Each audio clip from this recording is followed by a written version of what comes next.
is the Vintage RPG Podcast, your source for the best in classic and contemporary RPGs. With your hosts, Hambone and Stu.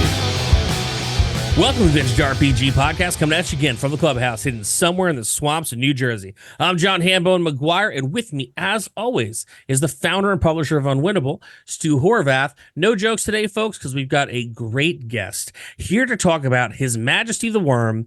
Josh McCrowell is going to let you in on the 411 of this 411-page book. See what I just did there?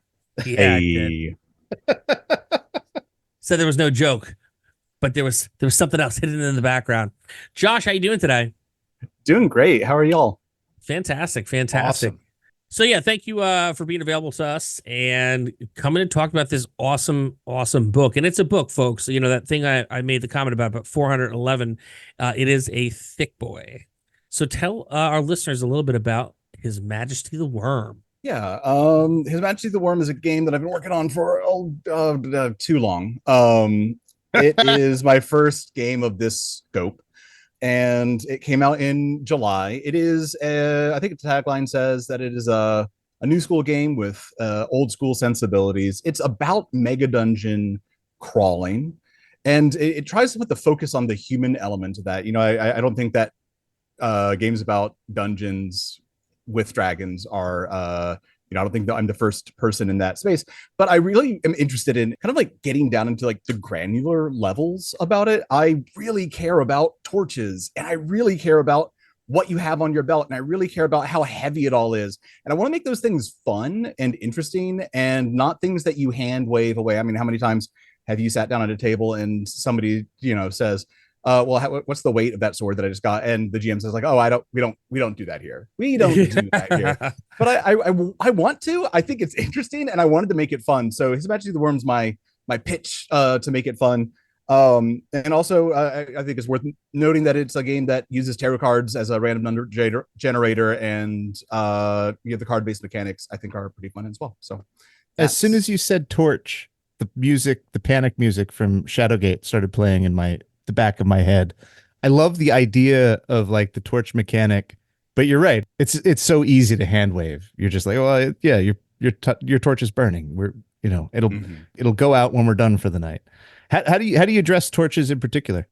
So in the game, light is really important. I think light would be really important in a dungeon. As a bigger nerd than some in this capacity, like I've made my own torches and like stood in the dark forest and like waved them around and kind of see like what it was like, So, you have different types of light sources: lanterns, candles, torches. They burn at different rates.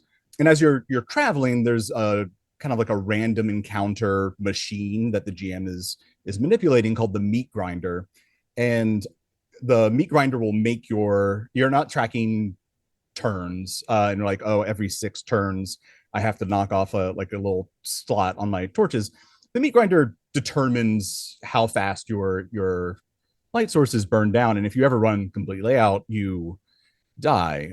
You're eaten by a grue. So like it is important, and there's different levels of light. There's dim light, there's bright light, and it has some impact on like who has the torch, what can you be doing with your handful of torch, and you see better than others, but your hand is being taken up with it. It's just like it kind of forefronts these like choices and gives them to the players to like weigh and think through and make risk assessments. And I think that's like the fun part of the game, So it's something you generally don't think about too much, because you are right. Since Gygax left Wisconsin, people have been like, I'm not worried about if the torch burns out. I don't care about how much that sword weighs. But oddly enough, I was actually rewatching Xena Warrior Princess the other day, as I've been known to do. We were watching my old TV shows, and there was an episode where they had to go and free Prometheus because Hera chained Prometheus, and because of that,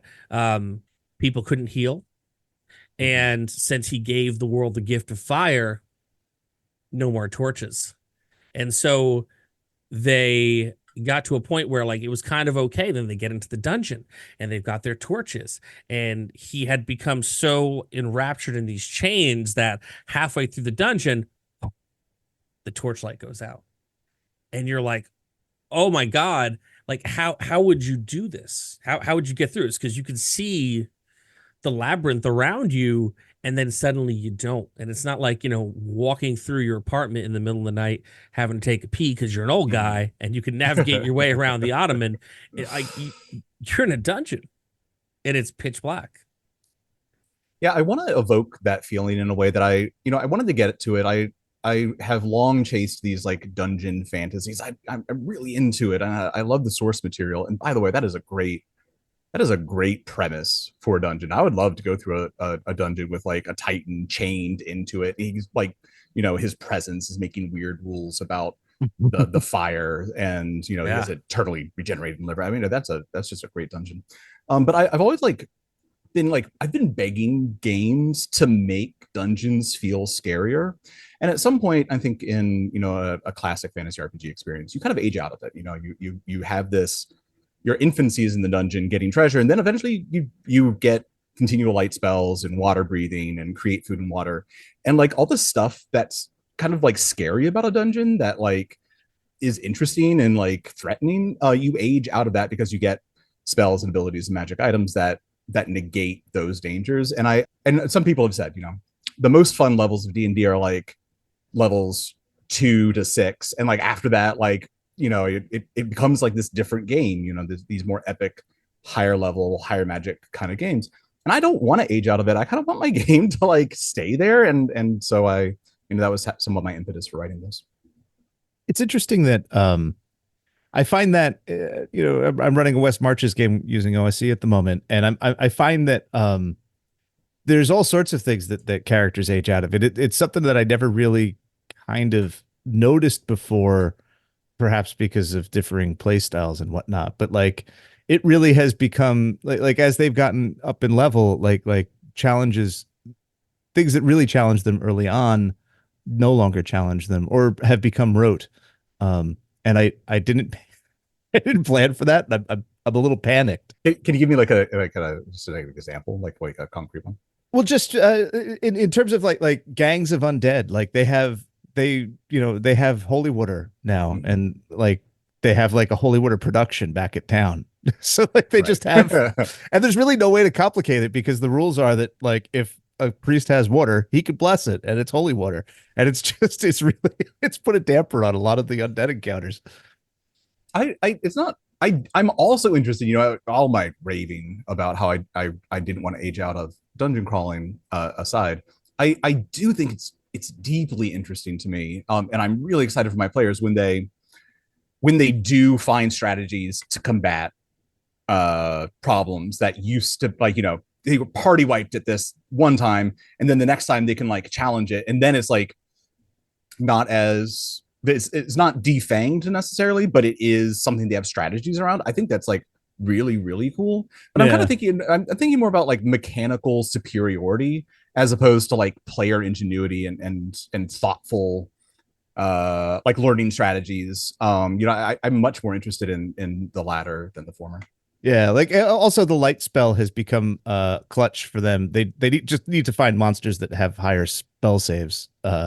Because like they blind everything, and it's just like, well, right. Man, now I can't do anything. Shambling mounds just standing there because they can't fight. Sad. Are shambling mounds? Do they have vision? I mean, well, I don't know. I mean, it's a good thing that they blinded the shambling mounds because otherwise they were all going to die. Because they're very beefy. Yeah, fair enough. So, and maybe those particular ones had eyes that night because I was like, oh God, I'm going to kill 13 characters in one go. No, but we're talking about His Majesty the Worm, not my West Marches. I love the idea of the way you personify sort of the DM machine as the meat grinder, and like how you're even just now, like the idea of the GM kind of like sitting behind like this really big motorized thing that like kills players or at least torments them. I really love that. It like totally just recontextualized sort of, my view of the role. What are some of the other levers in the meat grinder and His Majesty the Worm? Yeah, great question. So So one thing, I mean, like in OSE and a lot of old school games, so it's not a retro clone. It uses tarot cards. It can be pretty weird, but it's coming from the old school ethos, I guess. And I do see the GM more as a referee and less like some sort of like storyteller or crafter who's like putting these like beats in. And a lot of the game kind of like pitches the idea, which is the way that, and this is the way that I run games, and I found it to be successful for my preferences, is that you do some work up front where you make a dungeon and what's inside of it, and you create a meat grinder to kind of control the stuff that maybe you're not that's more dynamic. The dragon maybe never leaves his lair, but like the patrols of his goblin guards are moving around, and so you put those in the meat grinder to represent the dynamic nature of that kind of like movable force. And other events like the dragon might be like wake up and shake his wings, and an earthquake, and those sorts of like randomized things all go into the meat grinder. And you are setting all these things up, the dungeon, the meat grinder, like a wound toy box, or like a saw like trap, and then you just put the players in it and neutrally referee what happens. And because you've done that upfront work, you don't have to do that thing where you are prepping the game right before the session, which is something I kind of dreaded and became homework for me. Whereas like the fun of making a new campaign is very exhilarating, and I can kind of like make 3 or 4 dungeons, put connectors between them, and then like just let my players into them and wander around those structures. And I don't have to do prep before games anymore. Very little, and it's kind of mechanized when you do it. There's kind of like these speed bumps where that remind the GM like, okay, is all this content fresh? Is everything, would any factions have changed? There's these sort of like speed bumps, but I can just kind of let it go, and then the players can wander around and have a blast. And at the rate my players go, we can spend and have spent. I ran 8-year campaign of this before the book came out, playtesting it, and we've got a lot of fun out of it. I want to swing back to something as I've been going through the book. I know the tarot kind of falls into the challenges of the actual game. And I think it is, although I would never allow a tarot deck into my house, dear listener, you know why. Easily frightened man. But I do think that the way you have it set up is pretty elegant, and the challenges of, unfolding the tarot as a way to, as you're drawing cards. And I think one thing I want to point out is halfway through the book, something that not enough people do, an example of the challenge phase, where you are walking people through the challenge and how they work. And you actually have like a sample play with different characters' names. So you're not just dropping someone in the deep end and being like, well, Google how to like do tarot on the internet, guys. Like, you actually walk people through this. Does this also have to do with like, no prep in the beginning? Can you use the cards as a way to, unfold the actual, like how the story is going to play out? Yeah, great question. I'll clarify. There's nothing in the use of the tarot that like asks you to learn the meanings that the cards are in. Some people think the cards have. Those practices of cartomancy came to the tarot quite late, in their long history. These 18th century, or I'm sorry, 19th century, 1800s English mystics, and like they have a much longer. I mean, they're just playing cards, and like if you go to other parts of the world, you'll see them and use is just like playing cards. People play card games with them. It's kind of like somebody who's like, hey, what if Monopoly had a secret meaning behind it, and like tried to divine the future by playing Monopoly? The cards are just randomizers. I just think they're more interesting to look at than a poker deck. I think they're more beautiful and kind of like more fun. So no, you don't use the tarot to tell the stories. You kind of do that work up front. The game asks you to do a little bit of a couple weekends of work up front. I think you can probably get it done in 3 or 4 Sundays. But the challenge phase is what I call the combat phase.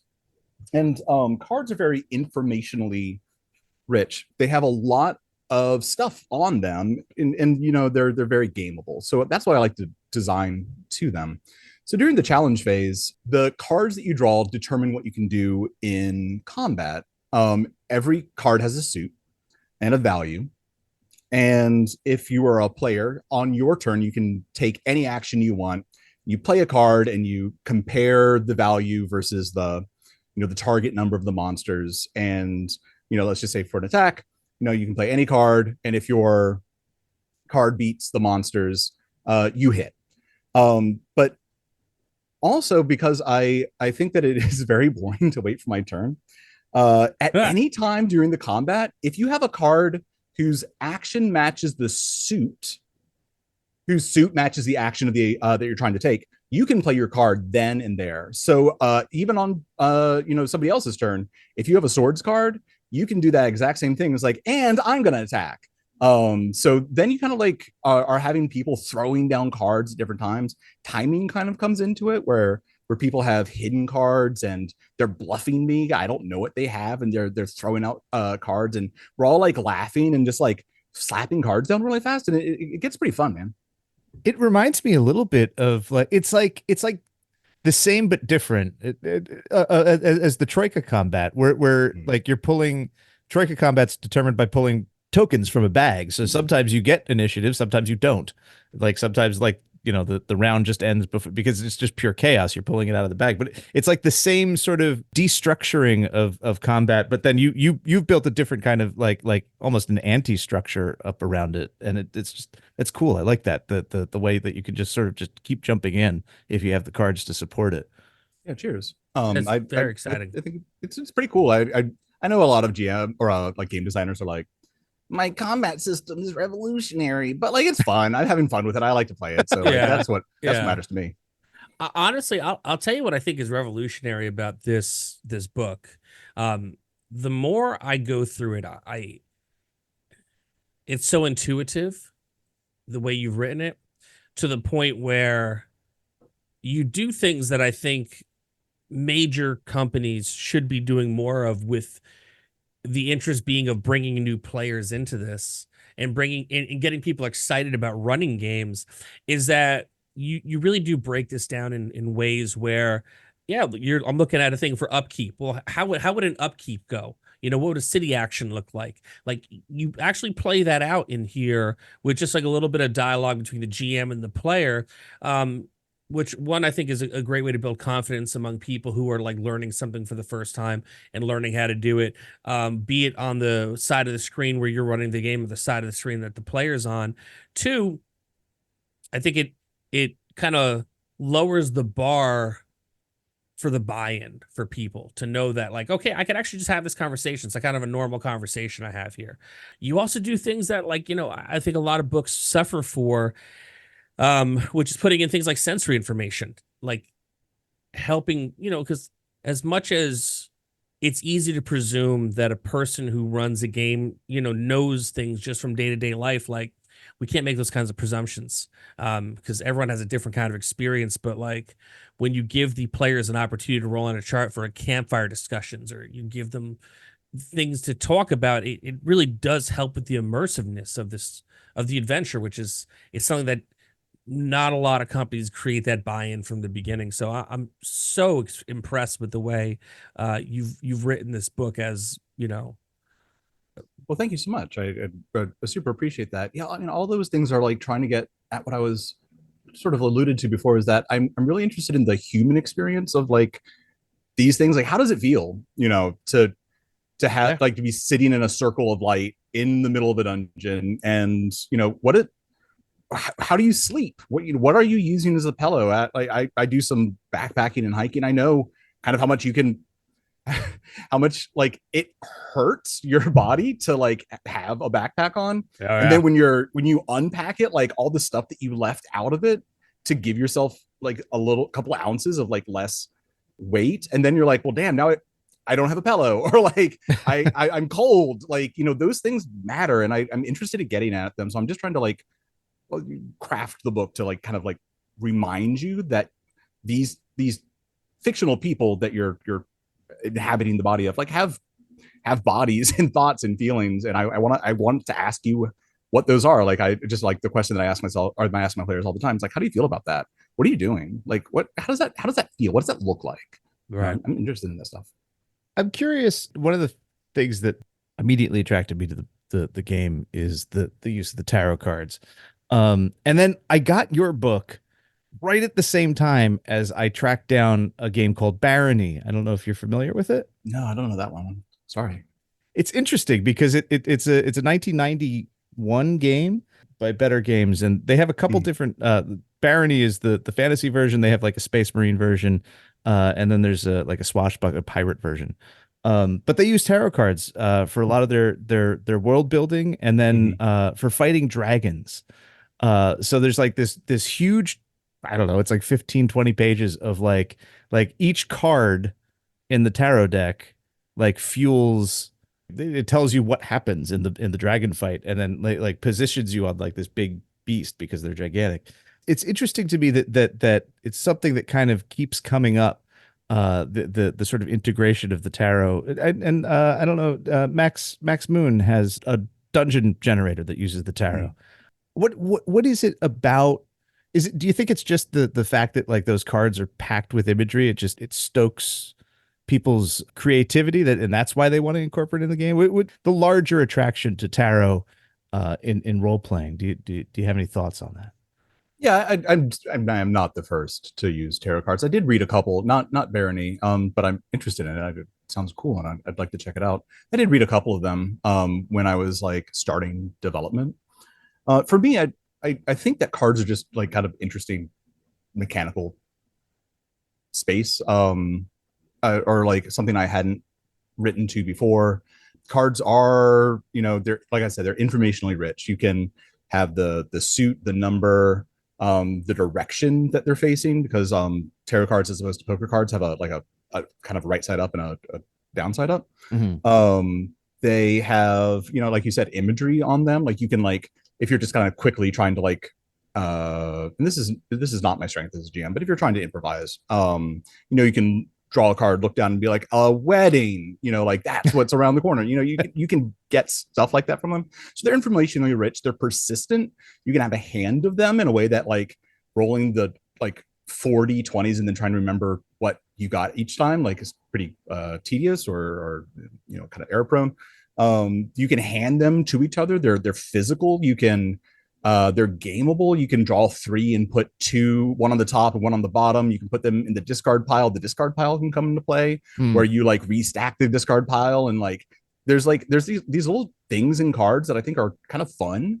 And I just wanted to play them. And like I said, the reason I reached for tarot cards instead of poker cards is they're just more fucking metal, like they just look cooler. And that was my only reason I pulled those instead of some other type of card deck. You've got some really, speaking of fucking metal, you've got some really fantastic illustrators in the book. Oh yeah. It's black and white, which is something that I feel is I feel like I don't call out my appreciation for black and white art nearly enough. We live in a full color world, but I think that's a lie. I think that role-playing game is rooted in black and white art. And it cheers me to have a gigantic book of fucking metal black and white art. Yeah, thanks. So I made this over a long time, and I am I'm just a guy, and the game was itch funded. It was kind of crowdsourced in a long form way, where I would put out chapters with really bad graphic design and like free art, and there's still a lot of like commercially like CC0 licensed art in there. It's awesome, man. Get it where you can. I'm a big believer in that. I think that copyright is the enemy of art, and there's a very permissive third-party license in there, like from that impetus. And like some of my original like scope of that was just like, I'm selling Ashcan PDFs, getting $5 at a time, and like when I got enough like nickels and dimes, I got to like commission one piece of art, and it was cheaper, and the printing was going to be cheaper. And I am very happy to have the opportunity to work with Exalted Funeral to actually do the printing instead of which is what I was anticipating, just doing it by myself without any guidance. So those were my original ideas 8 years ago when I started saving up my allowance to commission pieces of art. And I think the overall effect, puts me in mind of dungeon crawling. It gives me this like nighttime, like high contrast blacks and whites kind of like feeling. I think it worked out for the brand, but that was there was serendipity, you know. Is it like technically like an Exalted Funeral co-production? I know we talked about that in the Unwinnable feature. They're the publishers. Yeah. Okay. Cool. And folks, we talk about 411 pages. This is essentially the player's handbook, the DM guide, the monster manual, all in one book. One-stop shopping, everything you need, including how to build a mega dungeon towards the end of the book, which I thought was like so cool. A lot of really cool stuff in here, man. A lot of really cool ideas.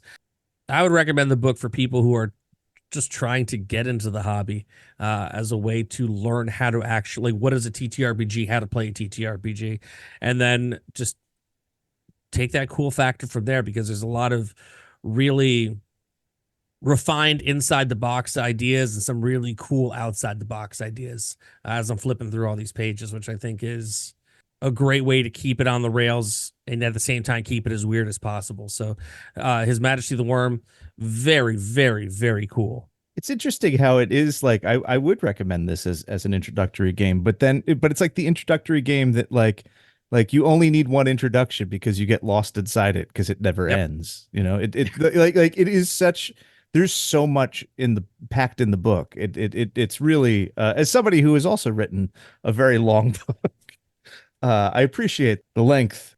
And like it's just so full of tools. It's not like fluff. It's all like it's all material to throw into the game. And you could play this for years. And as you said, you play testing was 8 years. Like that's an impressive amount of time for a game. Yeah, thank you both so much. Very kind. So one thing I got to ask, we talk about out of the box ideas. We talk about like the weirdness of RPGs. I want to loop back around to something that we talked about in the beginning with the torch going out, right? And the weight of the swords, the items that you're carrying in your pack. How does magic work in His Majesty the Worm? Because I think that's a very often overlooked aspect, because it's become kind of vanilla in most RPGs. But how does it work in the Worm? Yeah, great question. I want my magic to feel magical. There's so frequently people apply like some pretty modern scientific understanding to magic, and that's rooted in the hobby. 3 Hearts and 3 Lions was a book about like a guy isekai, like goes back to a fantasy universe and like using his incredible modern understanding of science, like can tackle magical problems because he understands the physics behind them. I kind of want my magic to feel pretty magical. So one thing that another like often hand waved rule that I wanted to focus on was components. So sorcerers have components that are gross and weird. Your mermaid fetuses, your like bag full of fingernails with runes on them. And if they're holding them in their hand and they can and can't, you can cast the spell. Spells are levelless. That is to say, when you get a component, you can cast the spell, and the more oomph you put into it, the more powerful the spell is. So you can kind of level them up. But also, like, magic has these restrictions. For example, magic cannot affect iron. It gives people a chance to kind of like tap out of magic. Like if they want neither the benefits nor the harms, they can just wear iron armor and avoid magical effects. Oh wow. But if you opt in, you get both the benefits and the harms, and sorcerers have to be very careful, because if they do things that are against the rules of magic, you draw on the maleficence table, and that is a place to like get your one-stop shop for all your body horror, right? Like the spells go terribly awry and things go bad to worse. So I think it makes sorcerers feel like they're pretending to be wizards and creepy old dudes and weird witches, and I think that's kind of fun. I've always had fun with that. Well, very cool. So this is available now. I know it's out of stock right now at Exalted Funeral as far as physical copies go, but there is plans to get more in stock.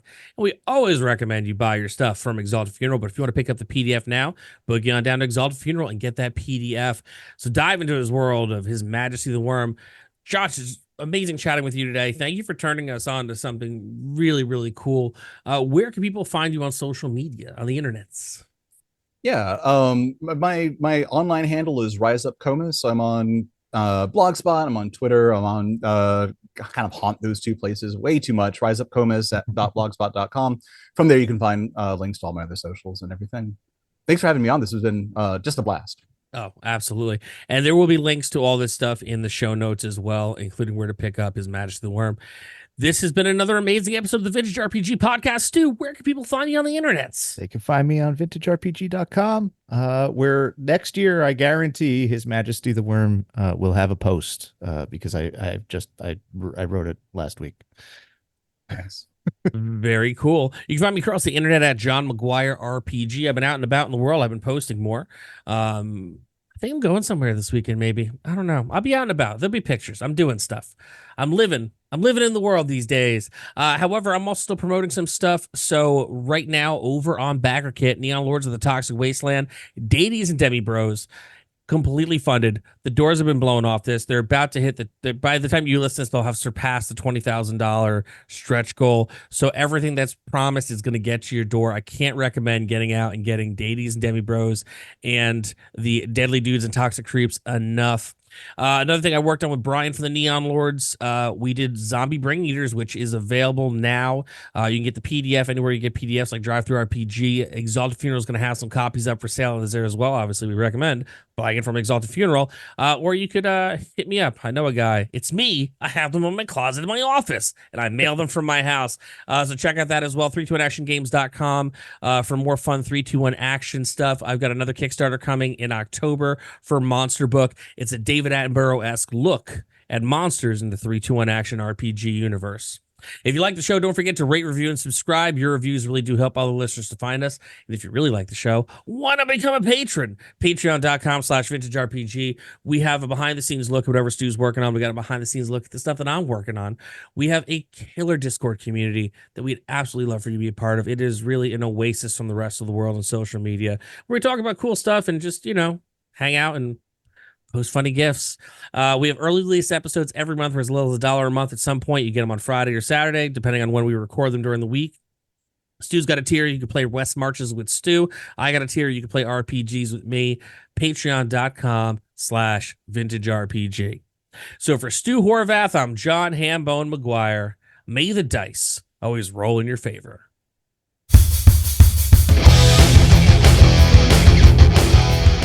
Thanks for listening. Don't forget to like, review, and subscribe to the podcast. Every review helps other listeners to find us.